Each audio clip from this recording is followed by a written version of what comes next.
Hey guys, welcome to the channel and thank you for watching. It's international break and Chelsea are not gonna play for like 17 days. Time for the players to go play for their national teams and hopefully they come back refreshed. Not really refreshed in terms of physicality because they will be traveling all over the world. They will be tired, but mentally, because being in the same place when you've been losing games and you won few games that were absolutely crap with some Sunday league teams, it's okay to take a break and go to a different environment and probably refresh yourself mentally. So we see all over the world now the players are reporting to their national teams. We see England here, Reece James, Miles Kelly, from Arsenal, of course. I'm not talking about only Chelsea, right? You go to the French national team, you're going to see it's just like a fashion show in the French national team, right? Mbappe, Camavinga, Fofana. No, Fofana is not there. This is Konate, So, it is what it is, people. It's international break. It's important now to come back stronger because after the international break, it's going to be very, very difficult for Chelsea. And let me start by saying that this is not fair. It's not all right to abuse people racially. Fofana, again, being abused racially on social media, calling him monkey and all that, is not fine. We are all the same people regardless of the color of the skin. And I've seen so many accounts kind of, supporting Wesley Fofana and all that. What I don't like from this kind of reactions is the hypocrisy behind it. Because people who pretend now to support Fofana are the same people who called him names, who even abused him racially when Argentina sang, that chant. Remember? All right. So the same people who said, "Man up, you are such a kid, you are stupid. Why are you reacting that way? Stop crying. That is not racial, blah, blah," are the same people now calling out on Arsenal fans. The problem is you don't even know if those accounts are really Arsenal account or it's because the same Chelsea fans who abuse other fans and other players racially are sliding behind the Arsenal label to try to abuse their own players. We've seen this a lot. Even in this video, you read the comment, just me mentioning Argentina, Enzo Fernandez, what they did is going to cause me a lot of problem and I will be racially abused for even talking about it. I was one of the few people or the first people to say Enzo Fernandez is not racist, but what he said can be interpreted as a racial slur. You know what I mean? And I'm French. I have a French passport and I am proud of that. And if you say those kind of stuff just because it doesn't hurt you in your level, doesn't mean that it doesn't hurt me or other people. It doesn't make me stupid. But people don't want to touch certain people or certain countries, right? The FIFA put it under the rug. The Premier League didn't even talk about it. Chelsea Football Club rewarded Enzo Fernandez with captain armband. Yeah, so that's what you got. But the same people, even Chelsea Football Club now putting out statement about Enzo Fernandez. No, about Fofana, but they never ever put any statement about Enzo Fernandez. So I don't like double standard. Argentina or Enzo Fernandez are not racist, but what they're seeing, it could be, oh, it's a joke. This is what we do in our country. It doesn't make it right because some other people are hurt. You are hurting an entire country and other people who are in those conditions.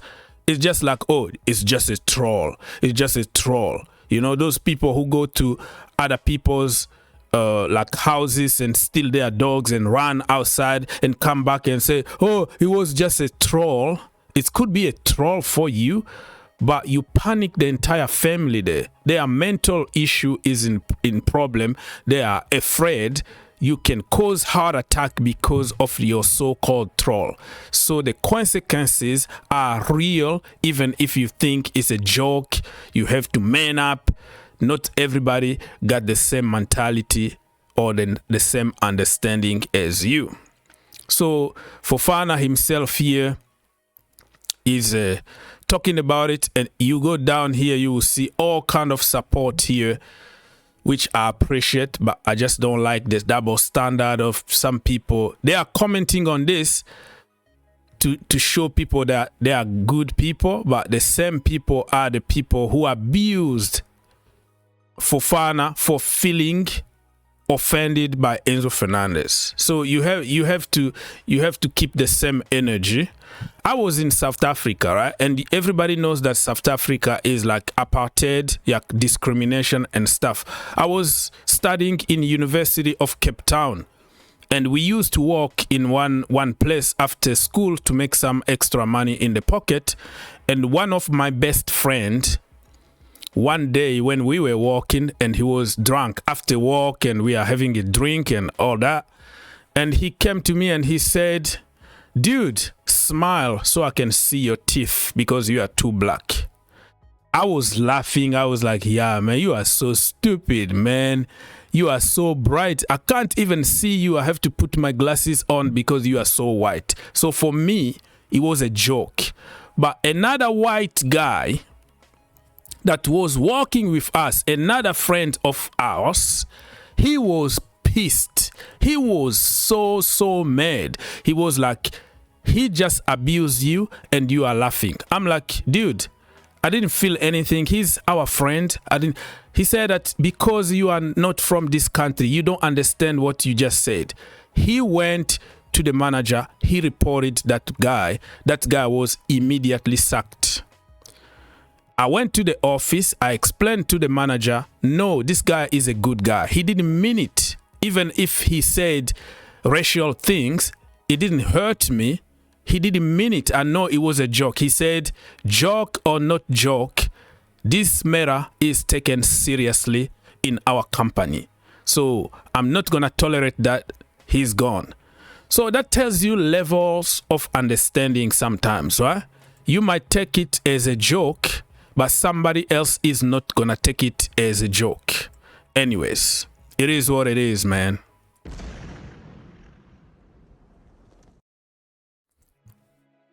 Okay, so let's continue.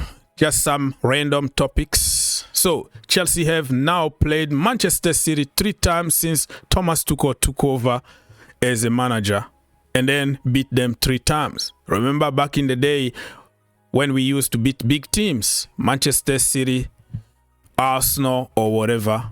But now we don't beat them anymore. And our manager is going to come out and say, we played good because we are playing against the best team in the world. Blah, blah, blah, blah, blah. Give all kind of stupid excuses to justify that we deserve to lose.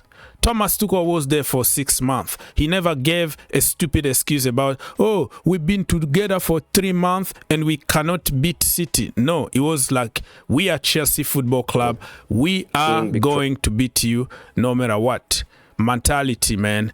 And this brother here, Mr. What's his name again? Enzo Maresca thinks that he invented football because Thomas Tuchel was winning games, playing long balls, playing wingers and wing backs in the traditional ways, and winning games. For him, no. If you play long, if you play with traditional fullbacks or whatever, you are not a football player. A football player is supposed to do everything the same time. You are a goalkeeper, you are a defender, you are a center forward, you are wingers, you are everywhere. So this guy is absolutely crap, man. Absolutely crap. Since winning the FA Cup against Chelsea 2020, Mikel Arteta and Arsenal have faced them 10 times, losing just one. This is our level now. How the heck Chelsea became this way against Arsenal? Last season, we got destroyed 5-0. This season, 1-0, but because they didn't take even the game seriously. It was like boys against men, and they didn't just want to humiliate us. No, and you have a manager who said, we're going to play the same because this is the way I believe in football. Other kind of footballs are just crap, and my way or no way. No, it's very easy. This guy was with me all season last year at Leicester. Happiness are the same. It's where it is. The people, they have to understand that this is our way, our style, and this is the way we're going to play. Yeah, is not. But the good thing is that Fernandes knows that if he doesn't play back, I will change him. If the keeper play long, I will change him. This is the what we have. So there we go. If you wanna blame Nkunku or you wanna blame Robert Sanchez, think about what the manager is telling them to do. You have to play a certain way. If you play long or you give the pass to the person that you are not supposed to pass the ball, he's gonna punish you. And if you call Nkunku names and he's not good enough, blah blah blah blah blah, but the manager don't change him when you have so many players on the bench who can do good. That means the manager is happy with Nkunku because he told him to play that way. That's why he's still on the pitch. So why are you pointing fingers on Nkunku? He's playing out of positions and the manager is happy with his performance, because if I'm not happy about your performance, I will take you off or I'm not going to play you. So Enzo Maresca is the problem at Chelsea. Nobody else in this stage. You can blame the sporting directors or the owners. That is for the transfer market, all right? But on that pitch, with the players that we have, with the quality that we have, if you play them from their natural position, simple structure, Chelsea will win every single game without even breaking a sweat. But Maresca want the goal to be perfect, tiki-taka, pass, sideways, backward, and this is the reason why Chelsea are struggling. Injuries, well, last season, Pochettino had 14 injuries, long-term injuries, key players, all of them injured. And today, you're going to tell me, oh, just because of Mark Guiu or, Nicholas Jackson are injured, that's why we are struggling. Bloody hell, even when they were in the team, Chelsea were struggling and losing games since December before even they got injuries. People need to smell the coffee and tell the truth. 17 days out, and we come back and we're going to be facing Tottenham Hotspurs, Brentford, Ipswich, Fulham, Everton, Liverpool, Newcastle, Manchester United, and Forest. Lord have mercy. All these teams are more organized, better than Chelsea in this current moment. But we have to pray. We have just to pray and see what's going to happen. All right, man, I'm sick and tired of talking about Enzo Maresca. And for your information, before you jump and say, why you hate this? I don't hate him. I want him even to continue. I'm not a cultist. That's the problem. I can support you, but I can also tell the truth. Because people think that if you support somebody, no matter what crap and stupidity they are doing, you have just to applaud, just like a cult. This is not like Didi's party or Didi's cult where you have to applaud. Yes, man. Yes, man. Yes, man. And I'm not an evil person too, where you have to always say no, no, no. If you hate Nkunku, everything is no, no, no, no, no. Even if he scores a hat trick, it doesn't count because you hate the person. For me, it's about that particular time. I can criticize you now. Tomorrow you do something good, I will praise you, applaud you. So people just think that I hate this guy because I'm talking fact. Those are simple fact. I'm not going to lie to myself and say this guy is doing good while he's absolutely dog shit. John Terry said that play for the name and the badge on the front of the shirt and they will remember the name on the back. That's the way it is. Captain, legend, leader. Play for the badge. And people will remember what is at the back of the shirt. How do you expect the players to play for the shirt when the manager is telling them it's okay to lose? It's okay to draw a game because we played good against Everton. Everton are the best team in Europe in terms of defending. It's good because we drew a game. I'm so happy losing against Ipswich because it's very difficult to come in the stadium, and I feel good because I saw progress. When your manager starting being happy about playing good and seeing progress without result, that team is dead. The problem is Enzo Maresca, 110%. All right, people, I'm not going to continue reading all the reactions here because it's too many. It's too many. This team. If you enjoyed the video, make sure you subscribe If you really like the video, make sure you subscribe and turn on your notification. and turn on your notification. For more videos, click here, and to subscribe, click here. What are you waiting for? Subscribe now. Perfect.